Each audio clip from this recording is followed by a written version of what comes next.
Good morning, Shubprabhat, and welcome back to Bhagavad Gita, fourth chapter. And we're today going to do verse number 24. आज हम इस सुबह 7:30 बजे आपके साथ वो डिस्कशन शुरू करेंगे जो कि श्री कृष्ण का एक सबसे प्रोफाउंड वर्स है। भगवत गीता के अंदर बहुत सारे वर्सेस के अंदर भगवत गीता के बहुत सारे वर्सेस के अंदर श्री कृष्ण ने बहुत सारी ऐसी बातें की हैं जिन बातों के अंदर हमें प्रोफाउंडनेस दिखती है। लेकिन ये एक वर्स पूरी भगवत गीता का ऐसा है जहां पर श्री कृष्ण ने सडनली बात करते करते एक कल्मिनेशन किया। हमने जो पिछले वर्सेस देखे 19 से 23 तक, उन वर्सेस या 18 से 23 तक, उन वर्सेस का एक प्रोफाउंड कल्मिनेशन है वर्स नंबर 24।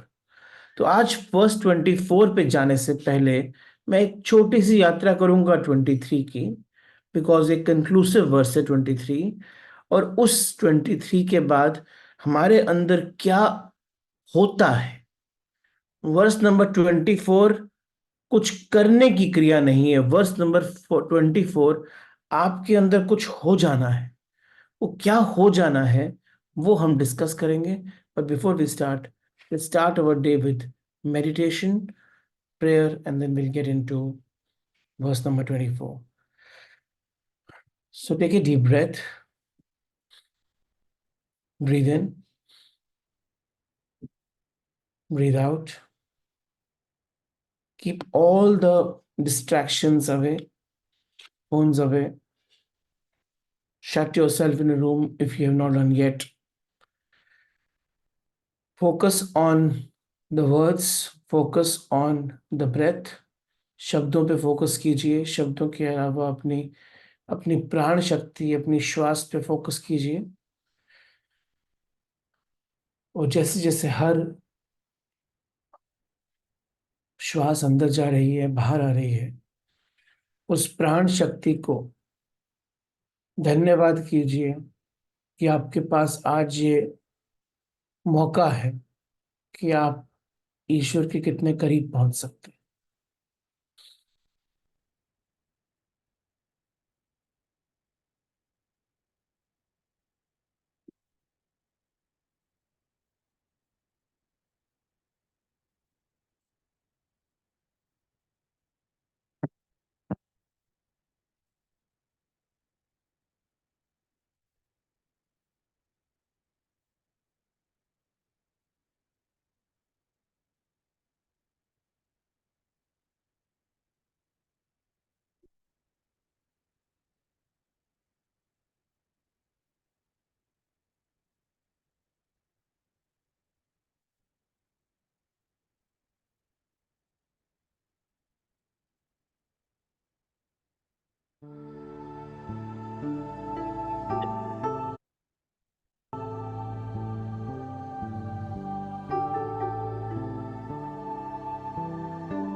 ओके, सो शुरू करते हैं वर्स नंबर 24 की यात्रा, लेकिन थोड़ा पीछे जाके। तो वर्स 23 से स्टार्ट करेंगे, वर्स 24 में धीरे धीरे एंट्री करेंगे और एक कंक्लूजन की तरफ आगे बढ़ेंगे।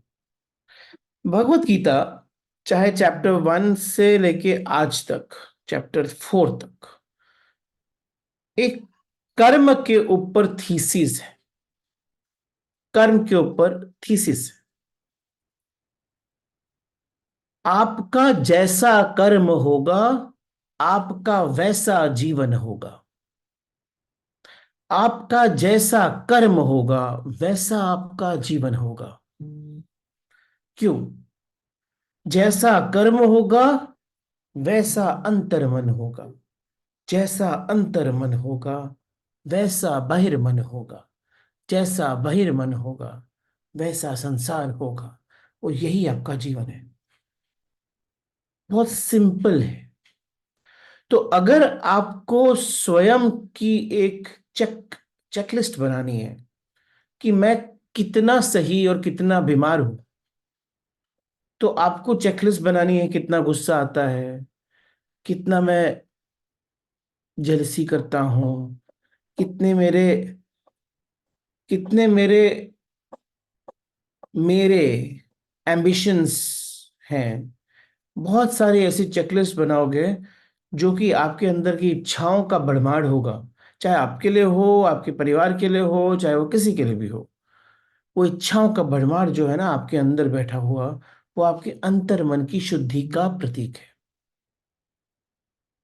जितना अशुद्ध मन जितना अशुद्ध मन, उतनी इच्छाओं का पोटली।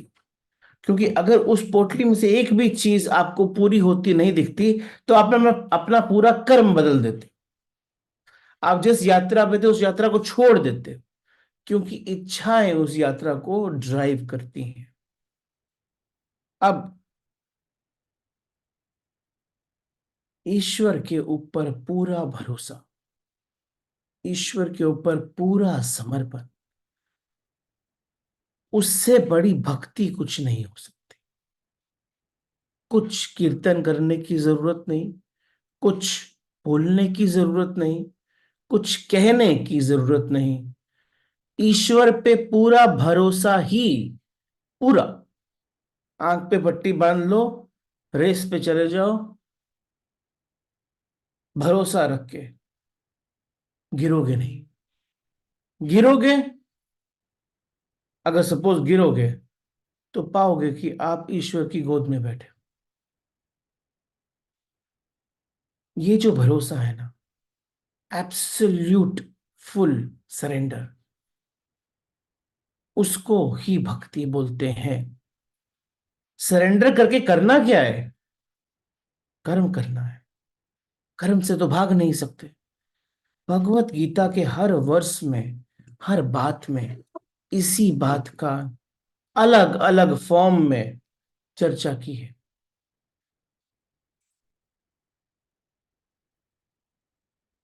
अगर आप ध्यान से देखें तो अर्जुन का आईक्यू तो हाईएस्ट, तो भी उसको 18 अध्याय लग गए, और हर अध्याय में कितने वर्ष लग गए एक ही बात समझाने के लिए। क्यों कर रहे थे श्री कृष्ण ऐसा? क्योंकि बातें कंफर्ट जोन में एसी रूम में बैठ के समझ तो शायद इंटेलेक्चुअली आ जाती है, लेकिन जिस समय आप उन बातों को आपके जीवन में उतारने का प्रयास करते हो, तब वो होती नहीं। अब कुरुक्षेत्र तो ऐसी जगह थी जहां पर ज्ञान तो मिल रहा था, लेकिन मेरे पास समय नहीं था उसको एब्जॉर्ब करके इंप्लीमेंट करने का। क्योंकि अगर मैं बोलता कि हाँ समझ गया, यानी अगर अर्जुन बोलता कि समझ गया, तो श्री कृष्ण बोलते उठा गांडी। यानी कि इंप्लीमेंटेशन ऑफ ज्ञान राइट दैट मोमेंट करना है। क्या हम उस कुरुक्षेत्र में हैं? हम सब उसी कुरुक्षेत्र में हैं। अभी इस लैपटॉप को बंद करो, दरवाजा खोलो कमरे का, बाहर जाओ, कुरुक्षेत्र ही कुरुक्षेत्र है।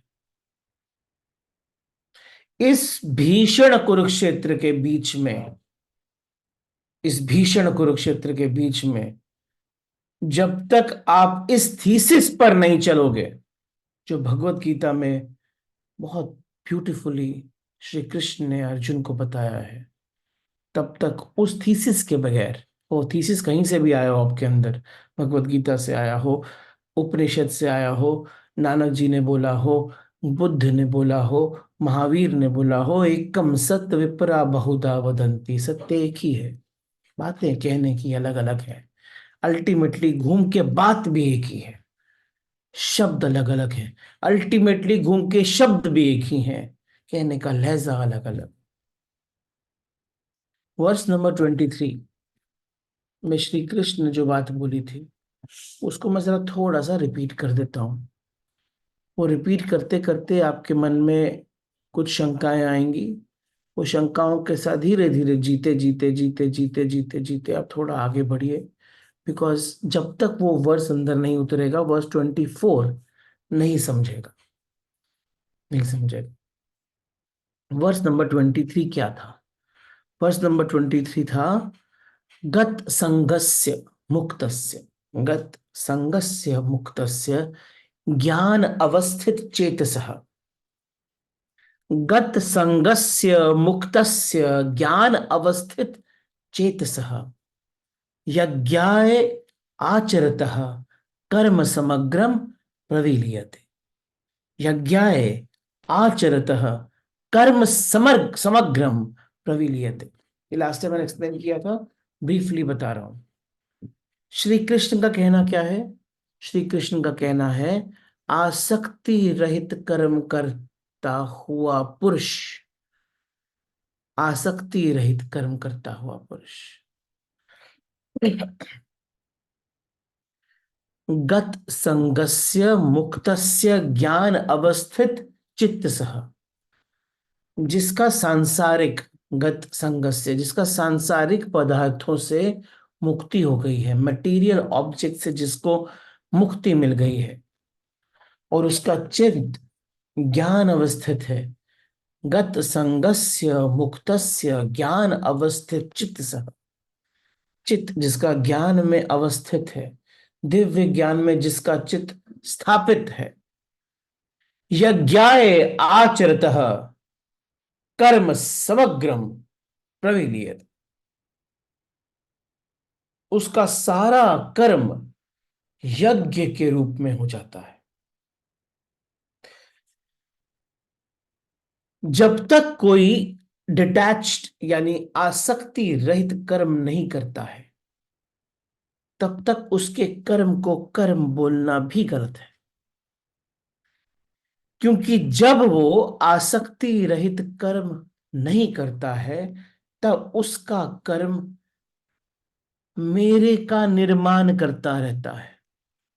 ये बहुत बड़ी बात बोली थी श्री कृष्ण ने। जिस समय मनुष्य आसक्ति रहित कर्म करता नहीं है, जिस समय मनुष्य आसक्ति पूर्ण यानी अटैचमेंट से भरा हुआ कर्म करता है, तो हर समय मेरे का निर्माण करता रहता है। मैं डॉक्टर हूं, अब देखो मैं से ही शुरू हुआ, मैं डॉक्टर हूं, मैं अपने हॉस्पिटल जाता हूं, मेरा पेशेंट है, मैंने सर्जरी की, मैंने ट्रीटमेंट किया, मेरा पेशेंट ठीक हुआ। अब कर्म का एक भाग तो है कि सब कुछ मैं भले के लिए कर रहा हूं, अच्छा हो रहा है, लेकिन दूसरा जो भाग है ना, मेरे वाला जो भाग है ना, वो जब तक निर्माण हो रहा है, तब तक सब कर्म ईश्वर से बहुत दूर जा रहे हैं। यज्ञ नहीं है, सब कर्म अपने कमरे में बैठे हुए हैं। सब कर्म जो भी कर रहे हो जिसमें मेरे का निर्माण हो। मैं एक एचआर प्रोफेशनल हूं, चलो फॉर एग्जाम्पल, मैं एक एचआर प्रोफेशनल हूं, मैं लोगों को जॉब्स प्रोवाइड करता हूं, मेरी दी हुई जॉब से लोगों का भला होता है। जो भी आदमी वहां पर इस समय कमा रहा है, जो उसकी फैमिली ले रही है, वो मेरा किया हुआ है। काम अच्छा है, दूसरा भाग अच्छा है, पहला भाग जो मेरा है वो निर्मित कर रहा है आपका आसक्ति, आपकी अटैचमेंट टुवर्ड्स दैट कर्म। अब ये जीवन यज्ञ नहीं, अब ये जीवन यज्ञ नहीं, क्योंकि इस मेरे के क्रिएशन से, इस मेरे के क्रिएशन से जो अहंकार क्रिएट होता है, इस मेरे की क्रिएशन से जो अहंकार क्रिएट होता है वो सब विपत्तियों का कारण है, क्योंकि इस मेरे के क्रिएशन से आपके मन में आकांक्षाएं क्रिएट होती हैं, इच्छाएं क्रिएट होती हैं, अभिलाषाएं क्रिएट होती हैं। वो आकांक्षाएं, वो अभिलाषाएं, वो इच्छाएं आपको आपके संसार से अटैच करती हैं फर्दर। कर्म का अटैचमेंट आपकी इच्छाओं के रूप में आपको संसार से अटैच करता है। अब जैसे ही आप संसार से अटैच होते हो, वैसे ही जैसे ही संसार से अटैच होते हो वैसे ही कर्म से ऊपर अब सांसारिक इच्छाएं आ जाती। अब सांसारिक इच्छाएं आपकी हो, आपके परिवार की हो, वो भी आपके मेरे का बड़ा विस्तार है। आपका इमीडिएट परिवार, आपका देखो, आपका इमीडिएट परिवार, आपका परिवार, मेरा विस्तार है। तो अगर उसके लिए भी कर रहा हूं तो भी मेरे लिए कर रहा हूं। अब जब वो इच्छाएं बड़ी हो जाती हैं, मैं और मेरी, मैं और मेरे की मेरी, तो आपका स्पिरिचुअल जर्नी रुक जाता है। कर्म जो भी मेरे का निर्माण करता है वो डायरेक्ट इंपैक्ट से इनडायरेक्ट इंपैक्ट भी क्रिएट करता है, क्योंकि कर्म मेरा था, उससे अच्छा हुआ, देयरफॉर इच्छा बड़ी, इच्छा मैं और मेरे के आसपास गई जिसका कर्म से कुछ कनेक्शन भी नहीं है। अब उस इच्छाओं से मेरे कर्म के लिए कुछ एक्सपेक्टेशंस आ गई। अब ये कर्म जो कि अच्छा था, वो कर्म अगर ये इच्छाओं को पूरा नहीं कर सकता, तो मैं कर्म छोड़कर इन इच्छाओं को पूरा करने के लिए कर्म बदल देता हूं। अब जैसे ही कर्म बदला, जो कि आपके यज्ञ रूप में नहीं आ रहा था, वहां से मेरा और बड़ा हुआ। यात्रा संन्यास्त होते हुए थी, वो सडनली सांसारिक हो गई। यहां ना माया से बच बच के जीना पड़ता है। यहां से छूटी तो वहां से पकड़ती है, वहां से छूटी तो यहां से पकड़ती है। श्री कृष्ण के शब्द सीधा सीधा आत्मा को छू जाते हैं। किसी ने इसको इस रूप में देखा हो, भगवत गीता के हर श्लोक को, तो आत्मा को छूते हुए निकलते हैं। आसक्ति रहित कर्म करता हुआ, आसक्ति रहित कर्म करता हुआ पुरुष कभी भी मेरे का निर्माण नहीं करता है। उसका जीवन कहीं भी किसी भी तदात्मय को स्थापित नहीं करता है। वो किसी को नहीं कहता मेरा। कभी भी गहरे में उसके भाव मेरे को उठते ही नहीं। एक तो किसी को कहता नहीं, वो तो पहला स्टॉप है, बोलना मत। लेकिन अंदर तो उठते हैं मेरे, कि मेरे मुख से निकले हुए शब्द हैं, तो शब्द मेरे हो गए। कहां से हो गए? आपके मुख से, आप तो एक इंस्ट्रूमेंट हो। बांसुरी बोलने लगी कि मैं बजी, बांसुरी बोलने लगी देखो मैंने कितना अच्छा संगीत बजाया, तो बांसुरी तो नहीं बज रही है ना, बज बांसुरी रही है। बजाने वाला जो वादक है वो मैजिक है। लेकिन अगर बांसुरी के अंदर अहंकार आ जाए और वादक बदल जाए, तो बांसुरी बेसुरी हो जाएगी। आप एक बांसुरी हो, आपका वादक जो है वो स्वयं ईश्वर है। वादक बदला, आपके अंदर से सुर निकलना बंद हो जाएगा, तो मेरा क्या है? मैं क्या हूं? मेरे हाथ से अगर मेरे हाथों से अगर अच्छा एक्ट होता है, यानी मैं बहुत अच्छा डॉक्टर हूं, मेरे हाथ से बहुत अच्छा ऑपरेशन होता है, तो आप बांसुरी से अच्छा वादन निकल रहा है, वादक कौन है? आप नहीं हो। नहीं हो।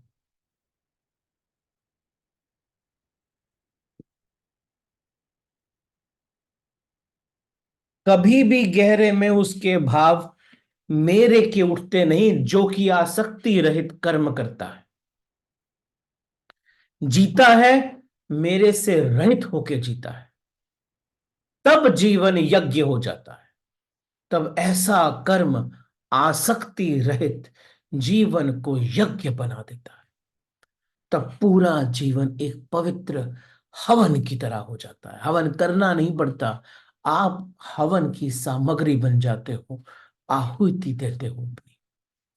ऐसा पुरुष अर्जुन से कहते हैं कृष्ण, फिर सारे बंधनों से क्षीण हो जाता है।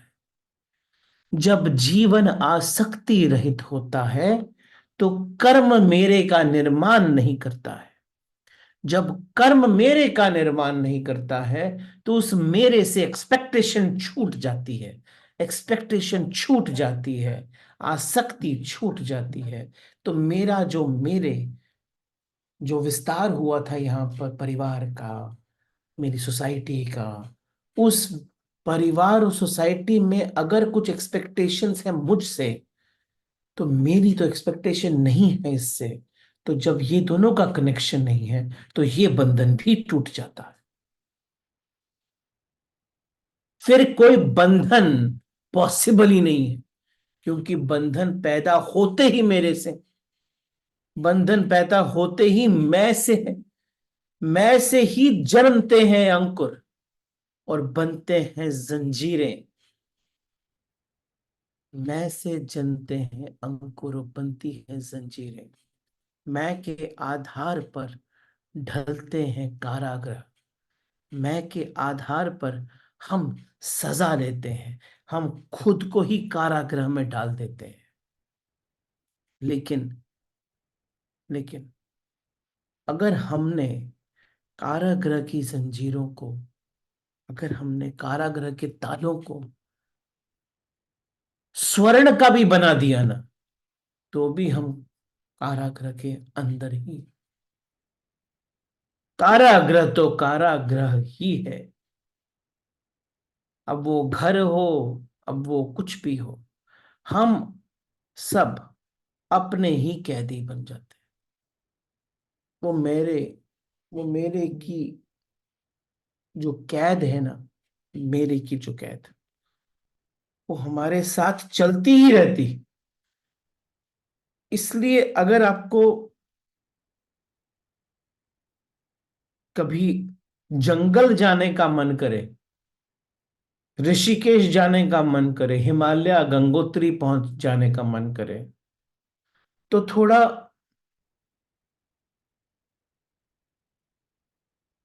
थोड़ा अंदर झांक लेना।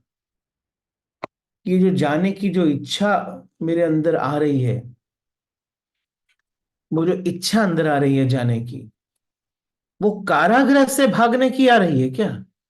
और अगर कारागृह से भागने की आ रही है, तो ये बात भूलना नहीं कि कारागृह तो साथ ही जाने वाला है, साथ ही जाने वाला। कृष्ण कहते हैं, आसक्ति रहित होकर पुरुष जब कर्म करता है, आसक्ति रहित होकर पुरुष जब कर्म करता है, तो उसका जीवन यज्ञ बन जाता है। उसका जीवन हवन की तरह पवित्र हो जाता है। उससे मैं का जो पागलपन है वो विदा हो जाता है। मेरे का विस्तार गिर जाता है। आसक्ति का जाल टूट जाता है। तदात्मय अटैचमेंट, कनेक्शन का भाव खो जाता है। फिर वो व्यक्ति जैसा भी जिए, वो व्यक्ति जैसा भी चले, वो व्यक्ति जो भी करे, उस करने, उस जीने, उस होने में कोई बंधन निर्मित नहीं होता, क्योंकि मेरा निर्मित नहीं। सारे बंधन मेरे के क्रिएशन के बंधन है, मेरे का जो निर्माण मैं करता हूं ना, उसका बंधन है। आसक्ति रहित वही होगा जिसका मेरा खो जाएगा, मेरा उसका खोएगा जिसका मैं खो जाएगा। शून्य की तरह, शून्य की तरह ऐसा पुरुष जीता है। शून्य की तरह जीना तपस्वी जीवन है। शून्य की तरह जीना यज्ञ रूपी जीवन है। शून्य की तरह जीना मंक का जीवन है। फिर कोई बंधन निर्मित नहीं, फिर कोई बंधन निर्मित नहीं। प्रेमी ढूंढत मैं फिरूं, प्रेमी मिले न कोई।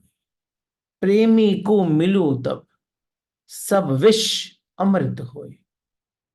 अब ये जो अंदर ढूंढ लिया ना प्रेमी को, तो जितने भी विष बाहर निर्मित हो रहे हैं ना, सब अमृत में कन्वर्ट हो जाते हैं। अब आते हैं वर्स नंबर 24 पे। अब यदि जीवन वैसा हो जाता है वर्स 23 जैसा, यदि जीवन वैसा हो जाता है वर्स 23 जैसा, यज्ञ रूपी, कितना सुंदर श्लोक है।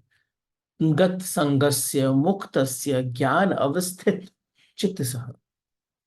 जब ऐसा ज्ञान में स्थित होता है चित्त, यज्ञाय आचरतः, यज्ञ के रूप में आचरण करता हूं मैं कर्म। यज्ञाय आचरतः कर्म समग्रम, सब तरफ संपूर्ण प्रविलीयते, मुक्ति ही मुक्ति दिखती है, संपूर्ण मुक्ति मुक्ति दिखती है।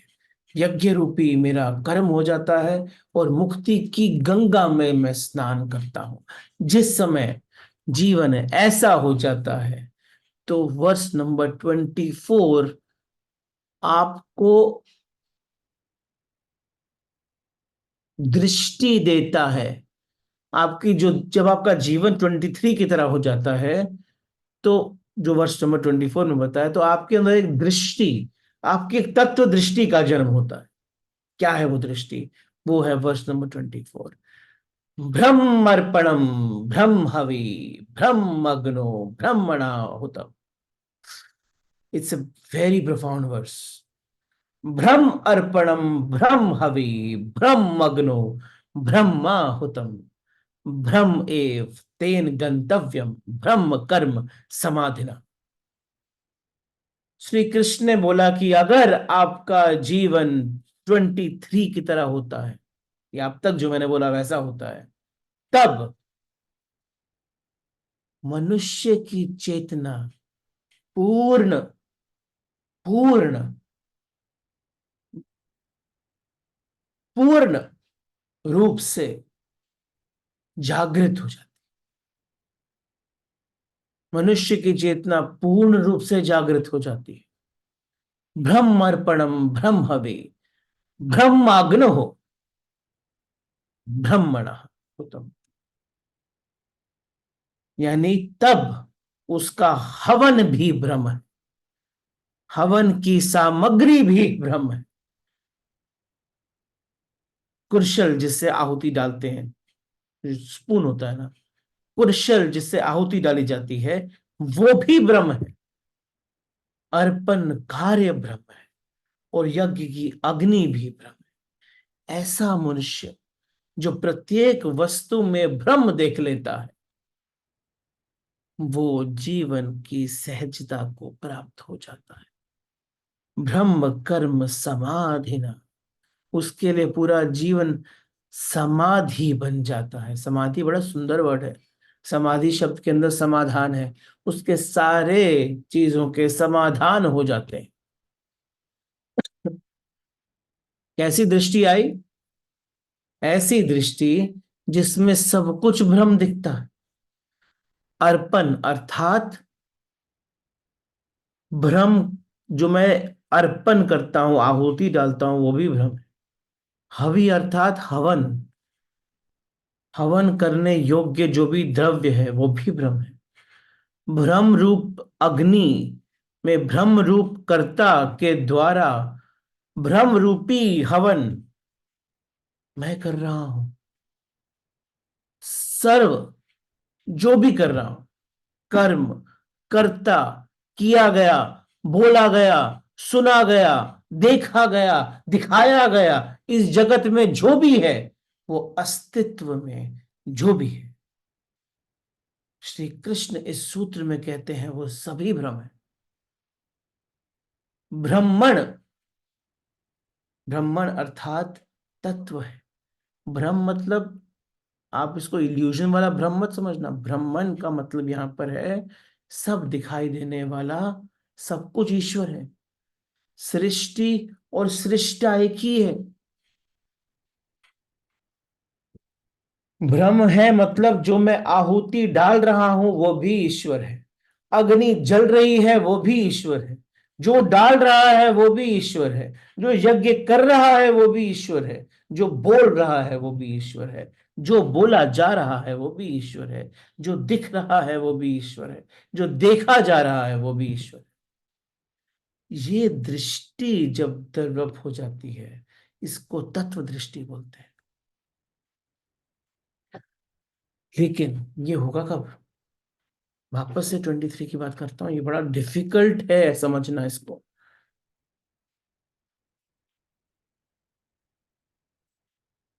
जब तक मैं दिखाई पड़ता रहेगा ना, तब तक ऐसा दिखाई पड़ना बहुत डिफिकल्ट है। ऐसा तभी दिखाई पड़ता है जब मैं दिखाई पड़ना बंद हो जाता है। तभी दिखाई पड़ता है कि सब भ्रम है। दो ही तरह के आपके अनुभव हो सकते हैं। एक तो मैं का विस्तार, सब तरफ मैं हूं।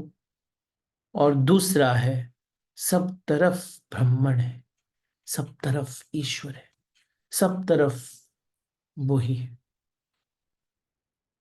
सब में वो नहीं है, सब वही है। में थोड़ी होता है। उल्टा ये बोल सकते हैं सृष्टि उसमें है, उसमें सृष्टि नहीं। सॉरी, सृष्टि उसमें है, सृष्टि में वो नहीं, उसमें सृष्टि। जिनका अनुभव मैं का है, जिनका जगत मैं के इर्द गिर्द बना हुआ है, जिनका पूरा का पूरा जाल मैं मेरे को संभालने में लगा हुआ है, जिन्होंने सदा ही मैं को केंद्र पर रख के जीवन की रेखा को बनाया है,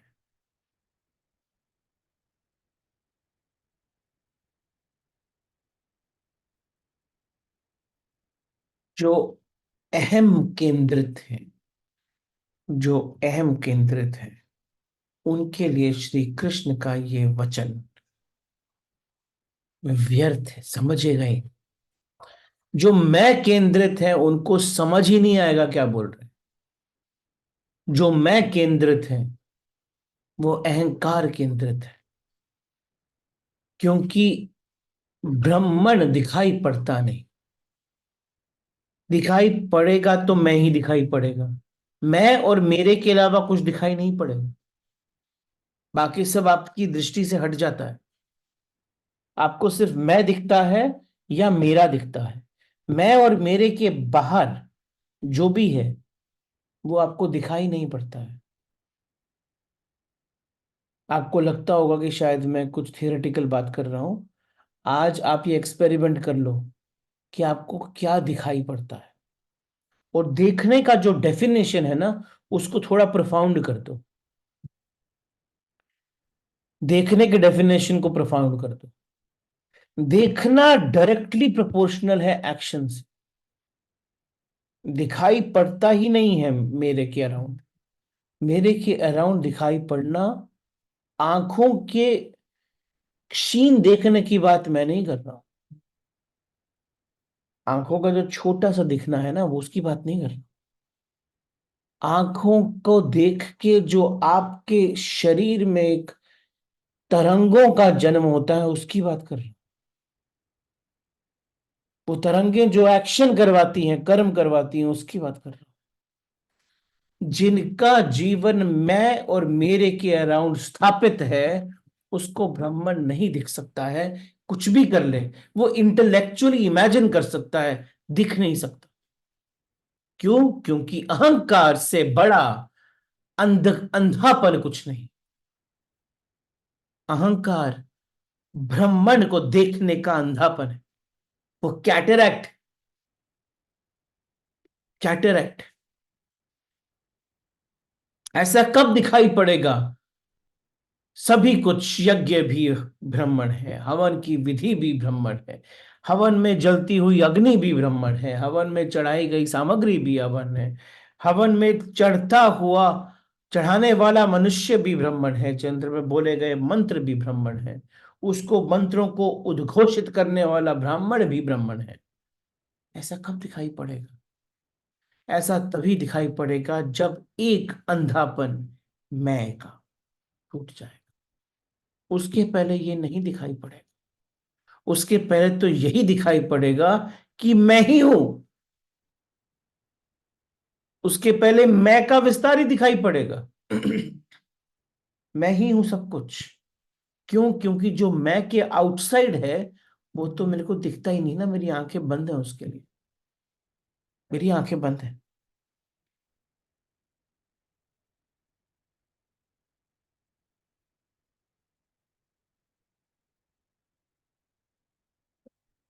मैं ही हूं सब कुछ, यही मुझे दिखता है। क्यों? क्योंकि जो सब कुछ दिखता है, वो मैं और मेरे का विस्तार है। पहले सूत्र को, यानी कि वो वर्स नंबर 24 को अगर हम ध्यान से देखेंगे, तो ही ये दूसरा सूत्र खुलेगा। उन दोनों का कॉम्बिनेशन बहुत इंपॉर्टेंट है। पहले सूत्र में क्या बोला कि आसक्ति रहित कर्म कर, तो तेरा मेरा मेरा टूट सकता है। अगर आसक्ति रहित कर्म नहीं करेगा तो मेरा टूटेगा नहीं। मेरा टूटेगा नहीं, तो ये जो 24th में दृष्टि की बात हुई है, वो दृष्टि दिखेगी नहीं। आसक्ति, आसक्ति रहित कर्म करना, आसक्ति रहित कर्म करना सबसे पहला पॉइंट है। सबसे पहला पॉइंट है। पहले सूत्र को ध्यान से देखेंगे तो दूसरा सूत्र खुल जाएगा। पहले सूत्र को ध्यान से उतारेंगे तो यज्ञ का जन्म अंदर हो जाएगा। फिर जो अंदर की एक आपके जीवन की अग्नि है, वो आपके सिर्फ भोजन को नहीं जलाएगी, आपके मैं को जला देगी। अग्नि तो है ना अंदर, इस शरीर को दिया है ना अग्नि से, आकाश से, जल से, वायु से, सब एलिमेंट दिए है ना। जब वो एलिमेंट आपके मैं को जलाने में, बहाने में, उड़ाने में मदद करते हैं, तभी वो जीवन यज्ञ बनता है। तभी जीवन यज्ञ बनता है। पहले सूत्र को ध्यान से रखना जरूरी है। अहंकार का एक और प्रॉब्लम है, बहुत बड़ा प्रॉब्लम है।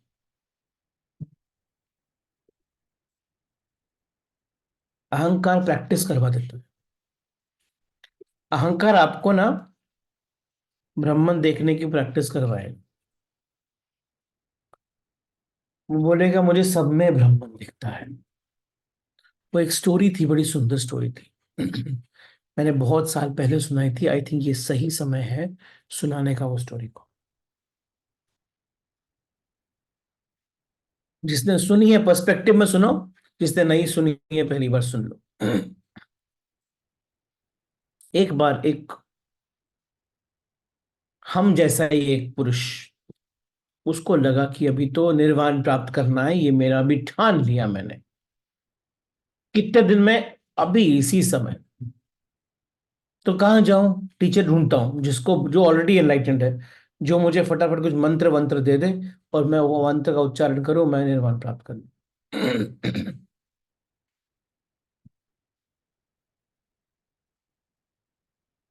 तो भागे ढूंढने, कभी इस आश्रम तो कभी उस आश्रम। किसी ने बोला कि जो आपकी इच्छा है ना वो तो सिर्फ एक ही आश्रम में पूरी हो सकती है। वो बिहार में एक छोटा सा आश्रम है, वहां जाओ, वहां पर बहुत काम करवाते हैं, लेकिन वहां पर जो मेन वहां के गुरु है ना, वो एनलाइटेंड बीइंग है, ज्यादा बोलते नहीं है। अगर उनसे अपॉइंटमेंट मिल गया तो समझ लो कि आपको निर्वाण प्राप्त हो गया। तो ठान लिया, पहुंचे। पहुंचे, गेट पे बैठे, अंदर नहीं आने दे रहे। इतनी मैं मिलूंगा तो उनसे ही मिलूंगा। जिद इतनी थी कि 10 दिन के इंतजार के बाद स्वामी जी ने बुला लिया। स्वामी जी ने कहा, आओ, क्या चाहते हो पुत्र, इतना ठान के बैठे हो, क्या चाहते हो? कहते, इसमें क्या पूछने की बात है, निर्वाण चाहता हूँ। वेरी गुड, सब चाहते हैं, यहाँ आओ, थोड़ा हार्ड वर्क करो, जब मिलना होगा तो मिल जाएगा। कहते, ये क्या मतलब हुआ, जब मिलना होगा तो मिल जाएगा? आप तो सिद्ध महात्मा है, आप तो स्वामी, स्वामी है, आपके पास कुछ ना कुछ तो ऐसा मंत्र होगा जिसका मैं उच्चारण करते करते करते करते एक्चुअली सिद्धि प्राप्त कर लूं। तो ऐसा कुछ नहीं होता है, ये थोड़ी होता है कि आपने कुछ बोला, मैंने कुछ बोला और तुमने बोला और तुम निर्वाण मिल गया। आसान थोड़ी है इतना, मुश्किल भी नहीं है, लेकिन कर्म करना पड़ेगा, हार्ड वर्क करना पड़ेगा, जब मिलेगा तब मिल जाएगा। नहीं मान, अल्टीमेटली स्वामी जी ने कहा, ठीक है पुत्र, एक पेपर के ऊपर एक दो शब्द लिखे, अहम ब्रह्मास्मि, अहम ब्रह्मास्मि। तो जाओ, ये उस कोश में जाओ और कंटिन्यूअसली 7 दिन बिना खाए बिना पिए बिना निकले वहां से इस ब्राह्मण इस मंत्र का उच्चारण करते रहो। ठाना हुआ था, ठान लिया था, पकड़ा मंत्र, कोश में बंद किया अपने को। अहम ब्रह्मास्मि, अहम ब्रह्मास्मि, अहम ब्रह्मास्मि, अहम ब्रह्मास्मि, अहम। बोलना बोलना बोलना बोलते बोलते बोलते बोलते उसके ऊपर चिंतन करते करते बोलते बोलते 7 दिन तक बाहर नहीं निकला। बहुत अद्भुत था स्वामी के लिए भी, क्योंकि 7 दिन तक इतनी कड़ी तपस्या से अंदर बैठना आसान नहीं था। बाहर निकला तो चेहरे पे एक्चुअली तेज था, तेज था। बाकी लोग भी थोड़े से प्रभावित हो गए कि यार ये तो अब बदल गया आदमी 7 दिन में, ना खाया है ना पिया है, जिंदा बाहर आया है और तेज है शरीर के अंदर। तो स्वामी जी ने पूछा, और बताओ कैसा लगा? बस, मिल गया। सब तरफ ब्रह्मांड दिखता है, इस पेड़ में, इस कागज में, आप में, इन सब में, मुझ में ब्रह्मांड ही ब्रह्मांड दिखता है। स्वामी जी ने कहा, ठीक है, बोले चलो, बहुत बड़ी बात है, बहुत बढ़िया बात है। एक काम करो, बहुत दिन से तुमने खाया नहीं है तो थोड़ी मेहनत करो अभी वापस से, ये लो पैसे, जरा मार्केट से कुछ सब्जी वब्जी लेकर आओ, फिर यहाँ पर आके खाना बनाना, हम सबको भोजन कराओ, आप भी खाओ। तो जल का पहले जल पी लो, फिर जाओ मार्केट। एक जल पिया, बहुत दिनों से पिया खाया पिया कुछ था नहीं, एनर्जी भी थोड़ी सी शरीर में कम थी, लेकिन वो एक दृढ़ता थी करना है। तो उठाया झोला, चल पड़े मार्केट। मार्केट जा रहे थे तो सडनली देखा कि एक भीड़ दूसरी तरफ से आ रही है, और वो भीड़ आके एकदम बहुत तेज, बहुत तेज उनको आसपास भाग रही है, जैसे कुछ हो गया है। तो उसने एक आदमी को रोका, बोला कि क्या हुआ? कहता, तुम भी भागो, वो जो है ना मार्केट, वहां पर एक बहुत बड़ा हाथी कंट्रोल से बाहर हो गया माहौत के, माहौत को भी गिरा दिया नीचे, और हाथी सारा का सारा मार्केट तोड़फोड़ कर रहा है। अभी जब तक पुलिस वुलिस आएगी, आप यहां से निकलो। तो जरा थोड़ा सोचा, ब्राह्मण प्राप्त कर चुका हूं, निर्भय की अवस्था, अभय हो चुका। तो सडनली स्टोरी याद आई वो गौतम बुद्धा की, कि उन्होंने एक पागल हाथी को कंट्रोल कर लिया था। तो उन्होंने कहा मैं भी ब्राह्मण, वो हाथी भी ब्राह्मण। अब एक ब्राह्मण दूसरे ब्राह्मण का क्या करेगा? तो चल पड़ा, चल पड़े, पहुंचे। अब इन्होंने तो ब्राह्मण अहम ब्रह्मास्मि बोल के प्राप्त कर लिया था, वो हाथी ने तो नहीं प्राप्त किया था। तो हाथी ने कहा ये कौन अहंकारी मेरे सामने ऐसे खड़ा है? तो सूंड में लपेटा, घुमाया, पटका 10 बारी नीचे। वो ब्राह्मण ब्राह्मण करते रहे, हाथी मारता रहा। हम ब्रह्मास्मि करते रहे, हाथी मारता रहा। खून खून, पट्टियां वट्टियां होनी पड़ी। उठाया, जब हाथी निकला तो एम्बुलेंस आई, उनको लेकर गए। पूरी बॉडी में जान तो थी नहीं वैसे भी, और पूरा टूट गई। स्वामी जी जरा हॉस्पिटल पहुंचे कि क्या हुआ भाई, तुम तो सब्जी लेने गए थे। तो उन्होंने कहा हम ब्रह्मास्मि नहीं निकला मुझसे अभी, अभी गालियां निकली। हाथी को गालियां दी पहले तो,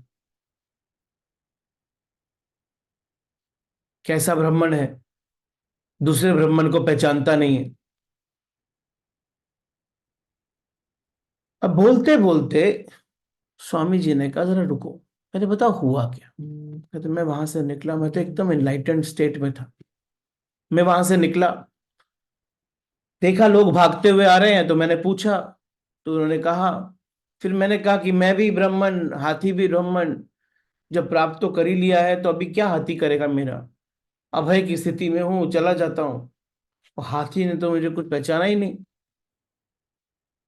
तो स्वामी जी हंसे। स्वामी जी बोले कि तुम्हें हाथी में ब्राह्मण दिख रहा था, तुम्हें उस आदमी में ब्राह्मण नहीं दिख रहा था जो तुमको बोल रहा था कि वहां मत जाओ। इस बात पे वो शांत हो गए। तब स्वामी जी बोले पुत्र, ये ईश्वर का दिया हुआ लेसन है। एक बात समझ लेना, जब तक मैं है तब तक ब्राह्मण नहीं है, और जब ब्राह्मण होगा तो मैं रहेगा नहीं। निर्वाण मोक्ष, मैं की, मेरे की विलीनता, उसके विसर्जन की स्थिति है। उसके रहने की स्थिति नहीं है, उसके विसर्जन की स्थिति है। मैं, मेरा जब तक है, ईगो जब तक है, मैं मेरा तो ईगो का ही विस्तार है, अहंकार जब तक है तब तक वो अभ्यास करता है तुमको बेवकूफ बनाने का। अहंकार अभ्यास करता है। ऐसा मानकर चलो कि तुमने तो देख लिया, तुमने तो पा लिया। जब तक, जब तक मैं और ब्रह्मन साथ में दिखते हैं ना, तो मैं ही है, ब्रह्मन नहीं है। ब्रह्मन का अनुभव अभ्यास से नहीं होता है। ब्रह्मन का अनुभव अहंकार के विसर्जन से ही मिलता है। इस बात को ठीक से समझ लेना। ब्रह्मन का अनुभव, ईश्वर का अनुभव अहंकार के अभ्यास से नहीं मिलता है। ब्रह्मन का अनुभव अहंकार के विसर्जन से मिलता है।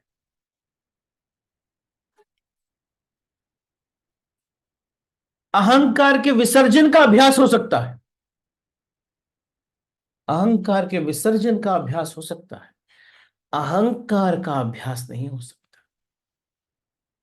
अहंकार खो जाए, मैं ना रहूं, तो जो रह जाएगा वो ब्रह्मण ही मालूम है। मैं रहूं और जो दिखाई पड़ता है उस पर ब्रह्मण को मैं सुपर इम्पोज कर दूं, तो धीरे धीरे ऐसा हो जाएगा कि मुझे ब्रह्मण दिखाई पड़ने लगेगा, एक स्वप्न की भांति स्वप्न लगेगा। लेकिन वो ब्रह्मण नहीं है, वो ब्रह्म है। मैंने आपके लिए एक स्पेलिंग का डिफरेंशिएशन कर देता हूं, ताकि आपको ये क्लैरिटी रहे कि ब्रह्मण और ब्रह्म में क्या फर्क है।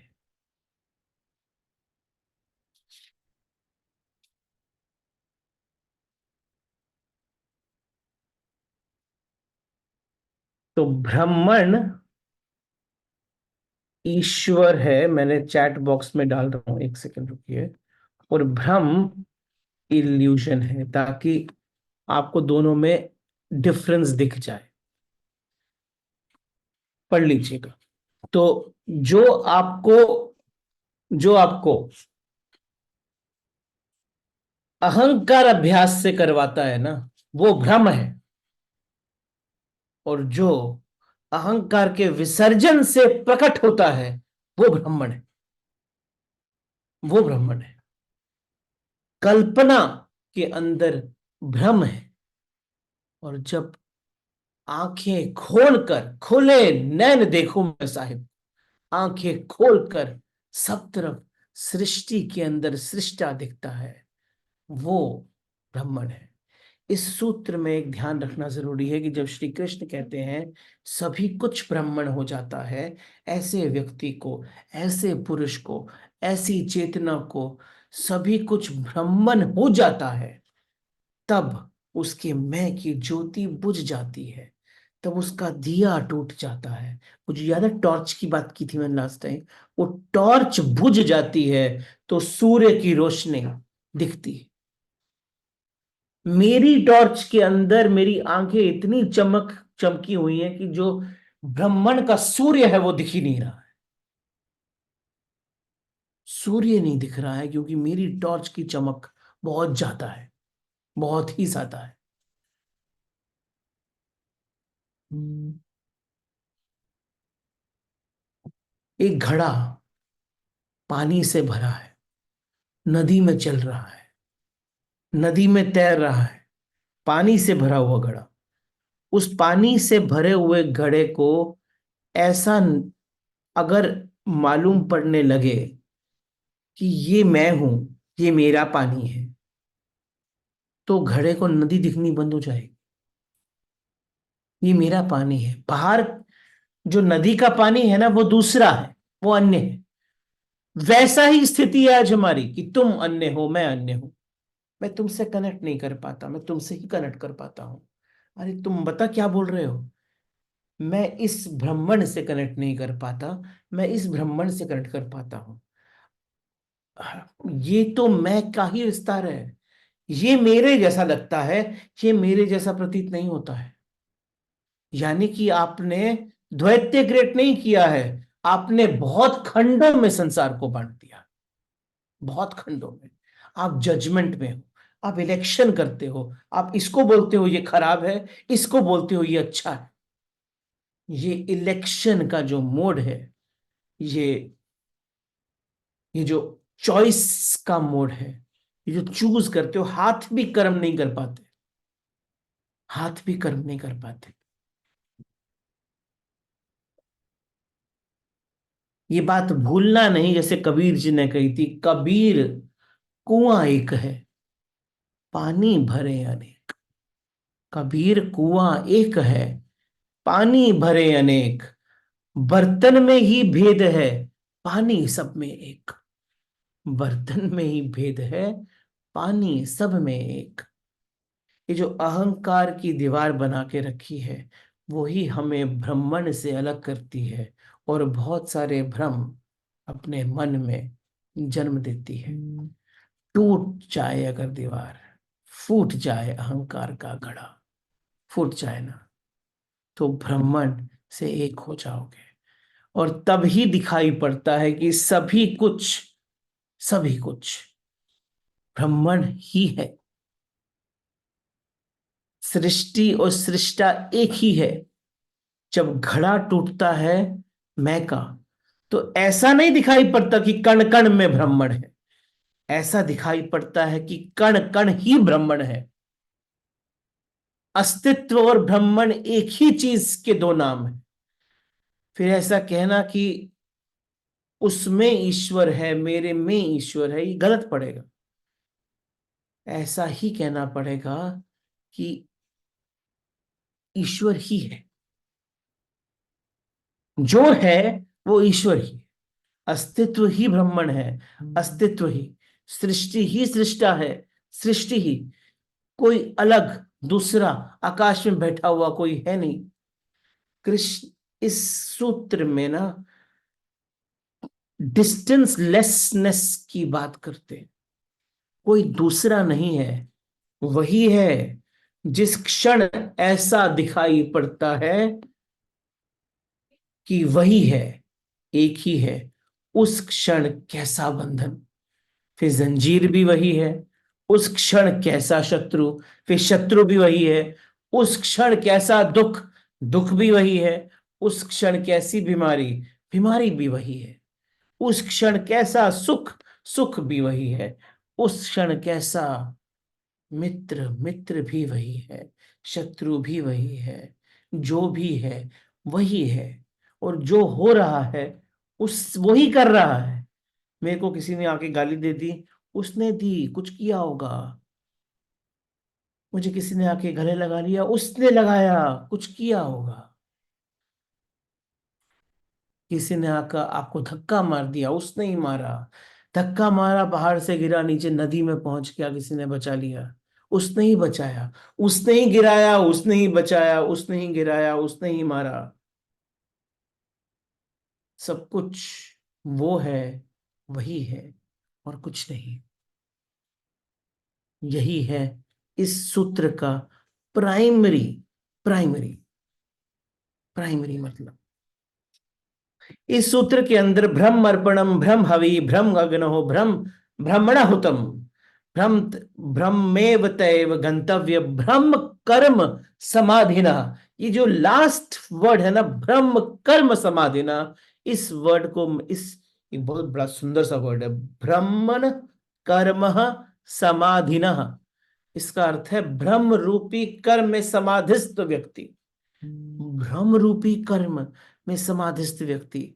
भ्रम रूपी कर्म जब सब और ब्रह्मण ही दिखाई पड़ता है, कर्ता भी ब्रह्मण हो जाता है, फिर कर्म भी ब्रह्मण हो जाता है।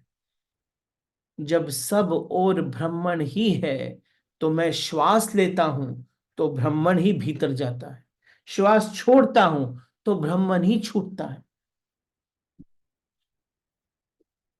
जन्मता हूं तो ब्रह्मण ही जन्मता है, विदा होता हूं तो जीवन में, जीवन से तो ब्रह्मण ही विदा होता है। लहर का उठना भी ब्रह्मण है, लहर का गिरना भी ब्रह्मण है, जागता भी ब्रह्मण है, सोता भी ब्रह्मण है, खाता भी ब्रह्मण है, जो खाता हूं वो भी ब्रह्मण है, भजता हूं तो ब्रह्मण है, जिसको भजता हूं वो ब्राह्मण है, जो भजता है वो ब्राह्मण है। जब सब कुछ ही ब्राह्मण है, एक ही अस्तित्व सब कुछ है, तो सभी कर्म ब्राह्मण की तरंगों के साथ उठते हैं।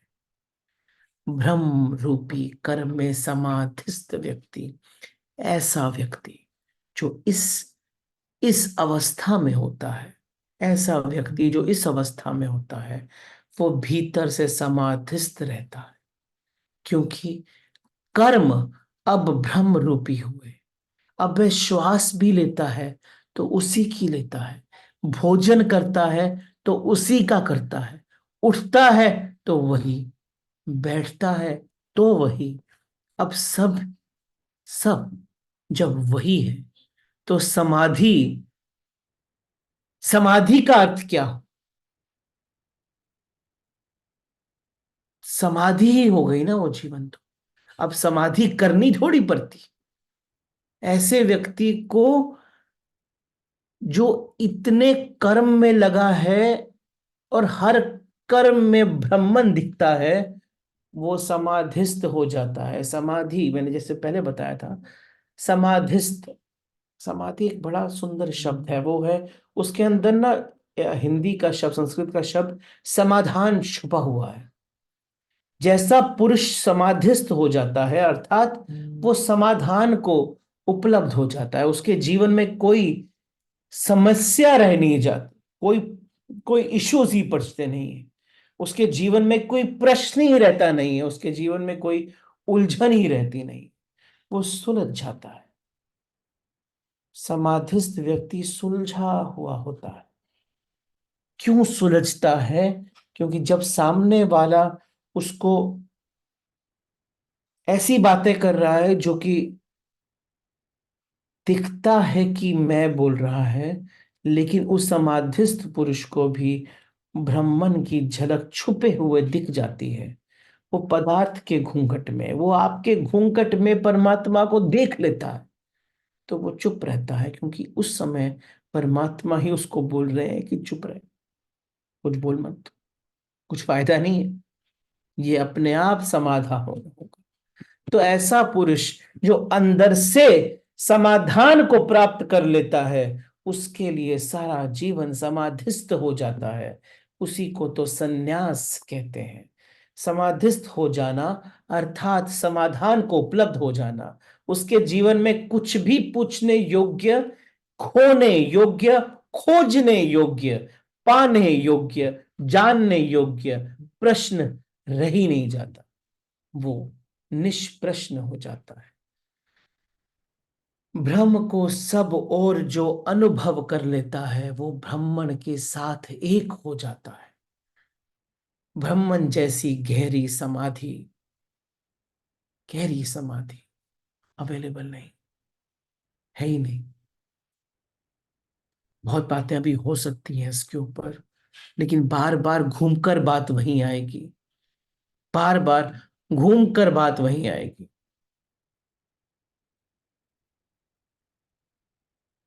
कृष्ण जिस झलक की बात कर रहे हैं, वो एक विराट सागर जैसी है।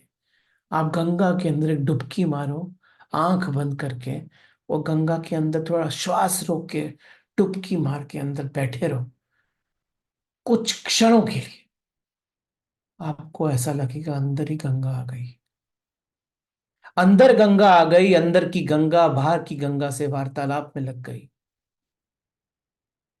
आप इन्फिनिटी से एक हो गए, आप एकम की स्थिति में आ गए। इमेजिन करो, गंगा की एक डुबकी में आपका शरीर गंगा से एक हो जाता है, तो ब्रह्मण की डुबकी में क्या होगा? ब्रह्मण की डुबकी में क्या होगा? कृष्ण जिस झलक की बात कर रहे हैं, वो विराट सागर की झलक है, विराट सागर की झलक है। ऐसा रस, ऐसा रस अगर आपने इस जीवन में रहते हुए प्राप्त नहीं किया, हर क्षण उसके लिए आपने कोशिश नहीं की, तो जीवन व्यर्थ है। अहम ब्रह्मास्मि, बाहर और भीतर ब्रह्मास्मि, सुल्तान एक हो जाते हैं, आपका रेजोनेंस आ जाता है, फिर दोनों मिट जाते हैं। जब आप और बाहिर, अंतर और बाहिर एक हो जाता है, तो दोनों ही मिट जाता है, फिर एक ही रह जाता है। उस एक के अनुभव का नाम ही समाधि। तो समाधिस्थ व्यक्ति वो है जो ब्रह्मन को हर तरफ देख लेता है। Now is the time while you are alive, जीवंत हो, अभी समय है। नाउ जीवत, जीवत समझे, जीवत बुझे, जीवत समझे, जीवत बुझे, जीवत ही करो आस, जीवत कर्म की फांसी ना कटी, मुए मुक्ति की आस। जीवत समझे, जीवत बुझे, जीवत ही करो आस, की ऐसा दिख जाए जीते जीते, जीवत कर्म की फांसी ना कटी, मुए मुक्ति की आस। मरने के बाद मुक्ति थोड़ी मिलने वाली है, मुक्ति तो अभी मिलने वाली है। जीवत समझे, जीवत बुझे, जीवत ही करो आस, जीवत कर्म की फांसी ना कटी, मुए मुक्ति की आस। Okay, thank you very much. Let's take up some questions now.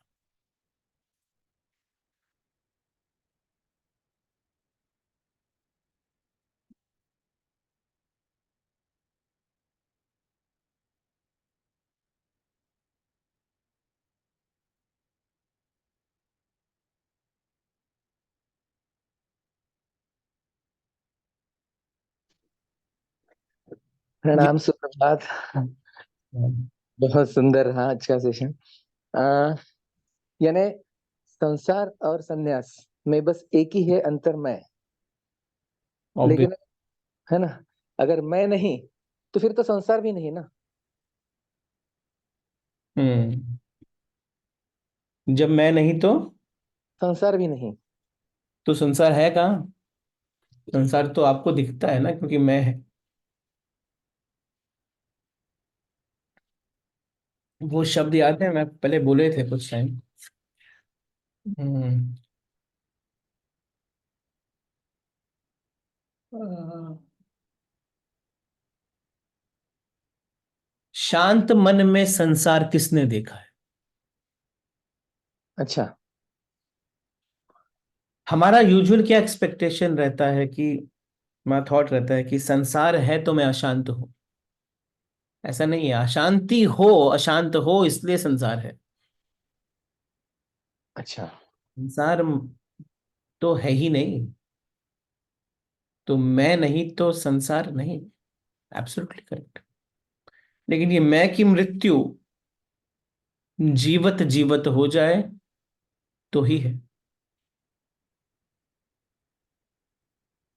हम्म।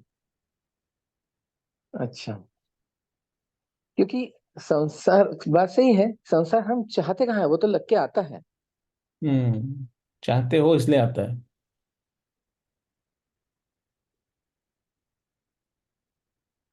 आपको जीवन चाहिए इसलिए मिलता है। इच्छाएं पूरी नहीं होती ना, इसलिए मिलता है।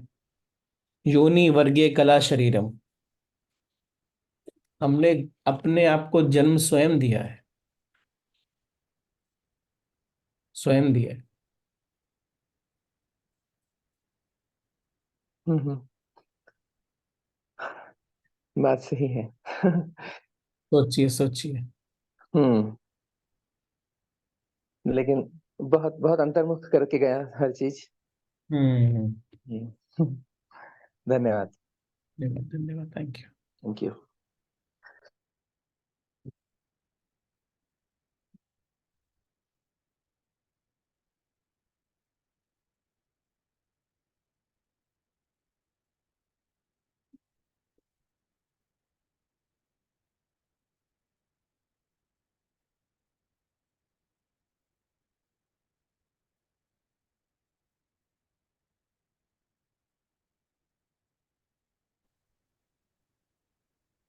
Rohit, great session. आप तो स्पीचलेस कर देते हो।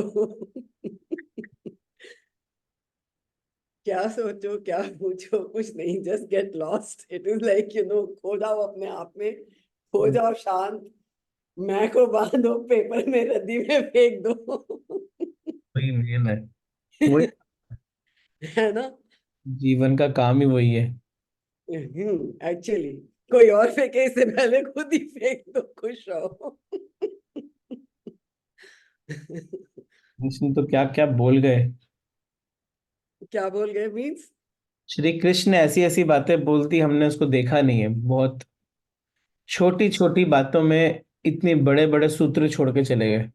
Exactly.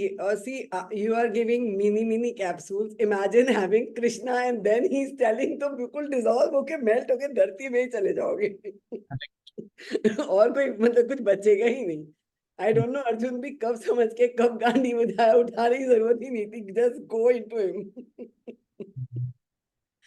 Just get lost, just into Krishna. Hmm. वही तो बोल रहे थे, नहीं करना है। लॉस होने का मतलब थोड़ी कि भाग जाना है। हाँ, भागना नहीं है मतलब। आई मीन उठाना। भागना नहीं है, जागना है। जागना है, बट ऐसे I mean easier said than done definitely.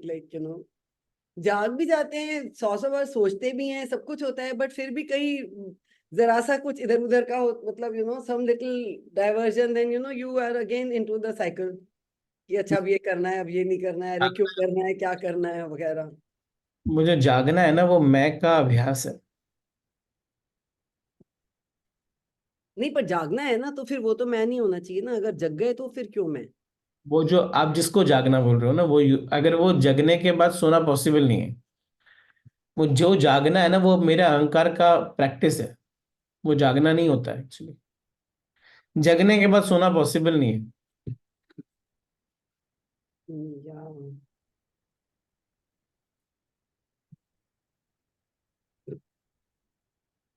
Okay. Okay. Thank you.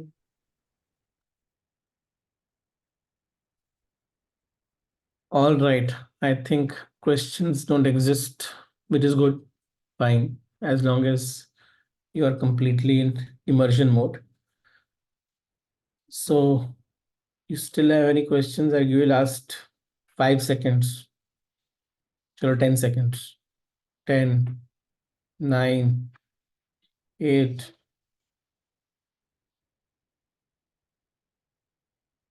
5, 4. अरे आ गए तो। यस पवन जी। आ, आपका सेशन बहुत ही अच्छा है, मैंने पहली बार अटेंड किया है। आप मुझे समय के बारे में थोड़ा सा आपके विचार स्पष्ट करेंगे तो अच्छा है। समय क्या होता है? समय कुछ होता ही नहीं। तो जैसे कि हम महाभारत सीरीज भी देखते थे, उसमें बोलते थे कि मैं समय हूँ। वो तो तो मैं क्या है उसमें, वो समय क्या है? कुछ नहीं है। वो कुछ समय कुछ नहीं होता। कुछ नहीं होता है। भी होता है बस। ना पास्ट है ना फ्यूचर है। कहाँ है? अब भी जो है ना वही है। समय कुछ नहीं है। वही। समय नाम की हम्म, कोई चीज नहीं होती। ये समय हमारा क्रिएट किया हुआ एक इल्यूजन है, एक भ्रम है। समय कुछ नहीं होता। जो आपको इस समय, जब सब कुछ, इस मोमेंट, इस क्षण, ये जो क्षण है, ये क्षण ही सब कुछ है। बाकी कुछ। हम्म,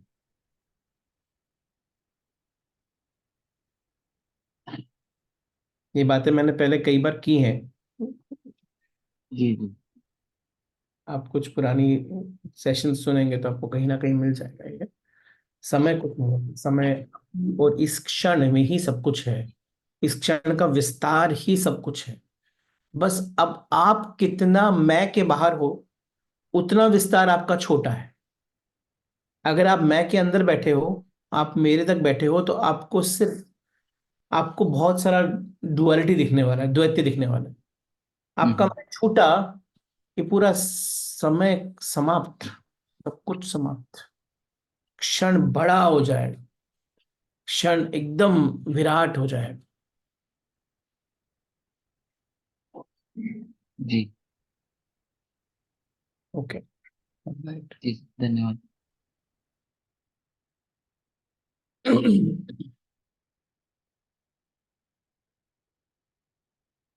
Anybody else has any question?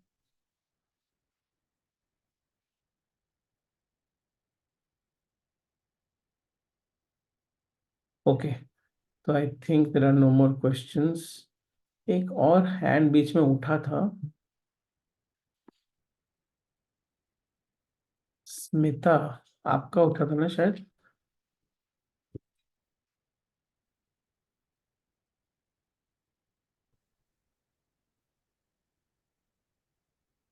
Can you hear me? Yes, I can. Can you hear me? Yes. Yeah, I was just, I affirm, like when you said, when you answered that once you are enlightened, you are no more, you cannot go back again. That I But agree. And my question is now, I had listened to you, then in between I had missed some, suddenly then I came back. So I don't know, just wanted to ask you, don't you think you are talking the same thing? In terms of ultimately this oneness is what matters. So do you think rounding about ultimately it is the same thing, the ultimate oneness, is that the ultimate thing? Do you feel that you're nothing new, it is same thing that we are talking, yes, but it is everything? yes. Okay. Every day will be same. Yeah. Every moment will be same. Anything which is out of I, anything which is out of me, will all be same. If you think, if you go out in your family, you go out in for work, you go out in the market, people are only absorbed in I. And that's why we keep thinking these are all different conversations happening. Remove I, and there'll be absolute silence, but there'll be nothing left to talk. And if you will have something to talk, it will be only oneness. That's why when people got enlightened, whether it was Buddha, whether it was Mahavira, whether it was Nanak, whether it was Prophet Muhammad, whether it was anyone, all the sages, they all spoke the same thing. Very true. Nanak ji said, Ek Omkar Satnam Karta Pur. He's saying the same thing. Same. Some said Astoma Sadgamaya. Somebody said Purnamadha Purnamidham. Same. Pick up any verse from Upanishad, any. It's different language, amounting to Oneness. same thing. Yes. Thank you. Thank you. Awesome. Thank you very much.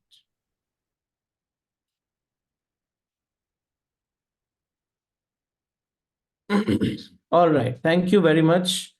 Let's conclude today's day with the prayer. I'll see all of you